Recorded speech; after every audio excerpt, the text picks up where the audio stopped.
राधा नाम की एक विधवा महिला जो चौराहे पर एक चाय की टपरी चलाया करती है, वहीं से अपना गुजर बसर कर रही होती है। दोस्तों, वहाँ पर तमाम तरह के बड़े बड़े लोग, छोटे लोग, सभी तरह के लोग वहाँ पर चाय पीने के लिए आया करते। शहर का एक करोड़पति भी वहाँ पर चाय पीने के लिए आया करता, जिसका नाम अमन होता है। दोस्तों, एक दिन का वाक़या होता है जब बहुत बड़ा तूफ़ान इस शहर के अंदर आता है और जो राधा की चाय की टपरी होती है उसे उड़ा कर ले जाता है। पूरा सामान तहस नहस हो जाता है। राधा वहाँ बैठकर रो रही होती है, तभी अमन की गाड़ी वहाँ आकर रुकती है और अमन उसे अपने घर पर ले जाता है। उसके बाद जो यहाँ पर होता है, कभी किसी ने कल्पना भी नहीं की थी। दोस्तों, आप सोच रहे होंगे कि अमन इसे अपने घर ले गया, उसके बाद शादी कर ली होगी, लेकिन यहाँ पर इस कहानी में कुछ नया ही ट्विस्ट देखने को मिलता है। अमन भी पहले से ही शादीशुदा होता है।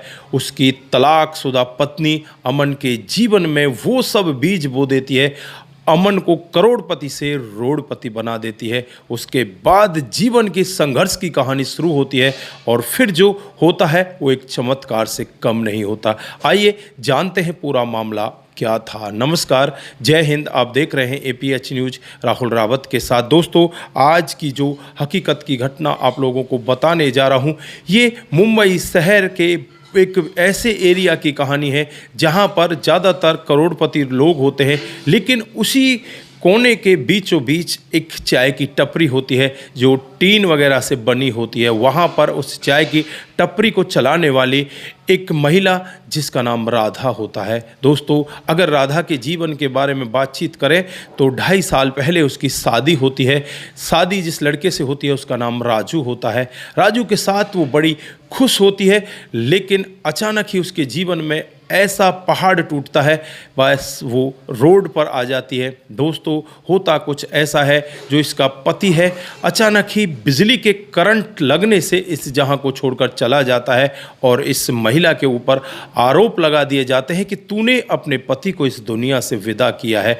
इसे अपने घर में भी वो लोग प्रवेश नहीं देते। इधर पुलिस भी इसके पीछे पड़ जाती है, जांच पड़ताल करती है और लगभग इस महिला को 6 महीने तक जेल के अंदर रहना पड़ता है। 6 महीने के बाद ये बेल पर बाहर आती है और केस लगातार चल रहा होता है। दोस्तों, अब ये करे तो क्या करे, जो इसके खुद के घर वाले होते हैं, मायके वाले, वो भी यही सोचते हैं कि इसने ही अपने पति को इस दुनिया से विदा कर दिया, लेकिन सच्चाई बहुत ही अलग होती है। दोस्तों, अब यहाँ पर ये करे तो क्या करे, फिर जो चौराहा होता है शहर के कोने का, उसी चौराहे पर ये एक चाय की टपरी जैसे तैसे पैसा इकट्ठा लेकर किसी से उधार करके वो चाय की टपरी स्टार्ट कर देती है। वहाँ पर लगातार वो चाय बेचती रहती है। दोस्तों, वहीं पर शहर का एक बहुत बड़ा करोड़पति व्यक्ति जिसका नाम अमन होता है, वो अक्सर वहाँ आकर चाय पिया करता और चाय पीने के बाद वो कहता कि जैसी शांति मुझे इस चाय पीने में आती है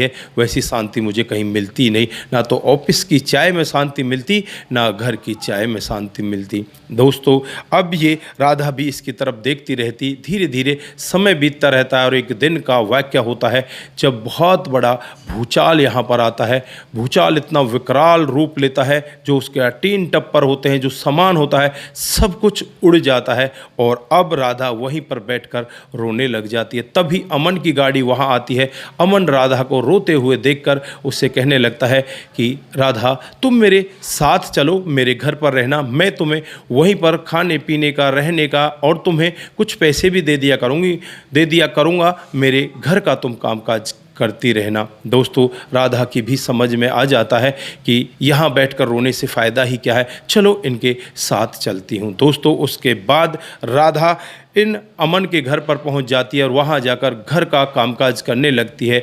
खाना बनाती, चाय बनाती, घर की साफ़ सफाई करती। इसी तरह से लगभग 15 से 20 दिन का समय बीत जाता है। 20 दिन बाद जो अमन की तलाकशुदा पत्नी होती है सोनिया, उसको इस सब के बारे में पता चलता है कि अमन तो बड़ा आनंद ले रहा है, उसके घर में तो एक चाय वाली आ गई है, वो पूरा आनंद उसी के साथ में ले रहा है, जबकि ऐसा कोई मामला नहीं था। फिर सोनिया अपने लालची पति पति से बातचीत करती है। जो करोड़पति होता है वो बहुत बड़ा मिलियंस होता है, उसकी बहुत सारी फैक्ट्रियाँ होती हैं, लेकिन घमंडी टाइप का आदमी होता है।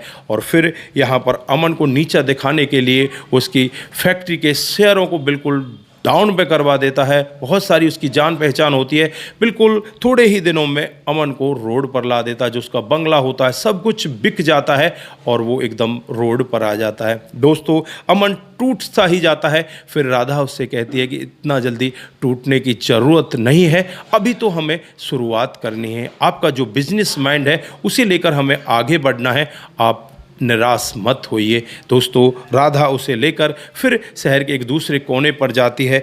वहाँ पर अमन का एक परिचित व्यक्ति होता है, उससे कुछ पैसे ये लोग उधार लेते हैं।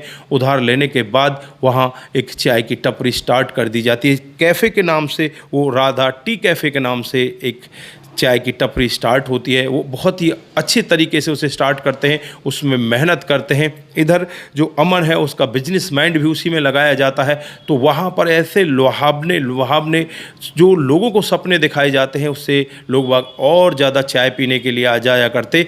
अगर आप लोग लगातार 1 महीने तक चाय पियोगे तो आपको 2 दिन चाय फ्री में मिलेगी। ऐसे बहुत सारे लुभावने वहाँ पर सपने लोगों को दिखाए जाते। लोगों को तो रोज़ की चाय पीना ही है, फिर वो ऐसे सपनों को देख लिया करते और उनकी चाय की जो टपरी है लगातार आगे बढ़ने लगती है, लगातार चलने लगती है।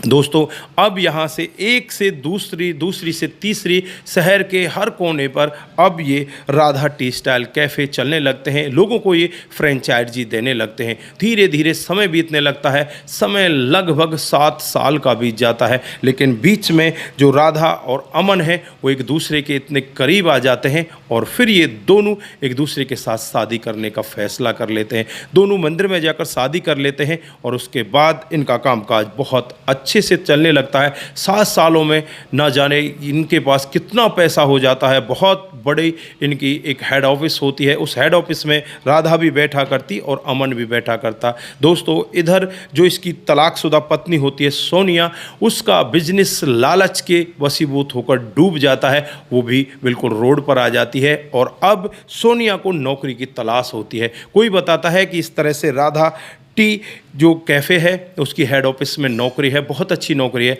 आप वहाँ पर जाइए, वहाँ पर आपको नौकरी मिल जाएगी। और अब सोनिया बिना कुछ देरी किए हुए सीधे उस हेड ऑफिस में पहुँच जाती है और एमडी के केबिन में जब पहुँचती है तो सामने अमन को देखकर उसका चेहरा नीचे की तरफ झुक जाता है और वो कहने लगती है कि साहब, मुझे ये नौकरी दे दो, मुझे इस नौकरी की सख्त ज़रूरत है। दोस्तों, दूसरी तरफ बगल में ही राधा बैठी होती है और राधा और अमन जब इसको देखते हैं तो देखते ही कहने लगते हैं कि तुम्हें भला नौकरी की क्या ही ज़रूरत होगी और तुम जैसे लालची लोगों के लिए हमारे पास कोई नौकरी नहीं है। अगर हम तुम्हें नौकरी भी दे देते हैं तो तुम लोग तो हमें उल्टा ही खा जाओगे। तुम लोगों के लिए हमारे पास कोई नौकरी है ही नहीं। दोस्तों, अब यहाँ पर उस महिला को लगने लगता है कि शायद अब तुम्हारे भाग्यों का जो तुमने गलत किया है वही अब तुम्हारे साथ होने वाला है, क्योंकि अब वो सोचती है कि ये सब मेरे भाग्य का दोष है। जबकि भाग्य का दोस्त कहाँ था कि दोस्तों उस खुद का है जिसने इतने अच्छे बिजनेसमैन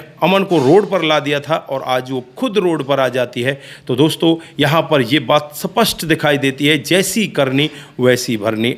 अगर आप बबूल के पेड़ बोगे तो आप आम नहीं खा सकते, आपको भी बबूलों पर ही चलना पड़ेगा और आपके जीवन में भी वो कांटे इसी तरह से आपका रास्ता रोकेंगे। अगर आप अच्छे से किसी के लिए सुलभ रास्ता बनाते हो तो भगवान भी आपके लिए अच्छा रास्ता बनाएगा और आपके जीवन में दिन दूनी रात चौगुनी तरक्की होगी। आप आराम से अपने जीवन को बिताने लगेंगे। लेकिन यहाँ पर सोनिया बड़ी लालची होती है। अपने पति से तलाक लेने के बाद भी उसे ऐसा लगता है कि इसको मुझे बर्बाद करना है, इसको छोड़ना नहीं है और फिर उसको वो ऐसे बर्बाद करती है।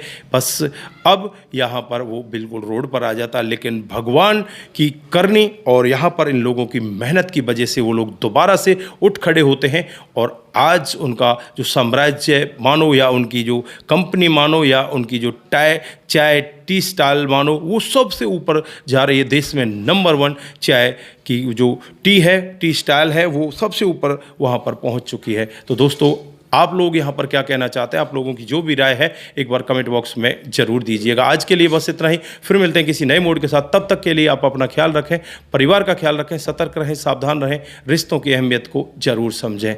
नमस्कार, जय हिंद, जय भारत।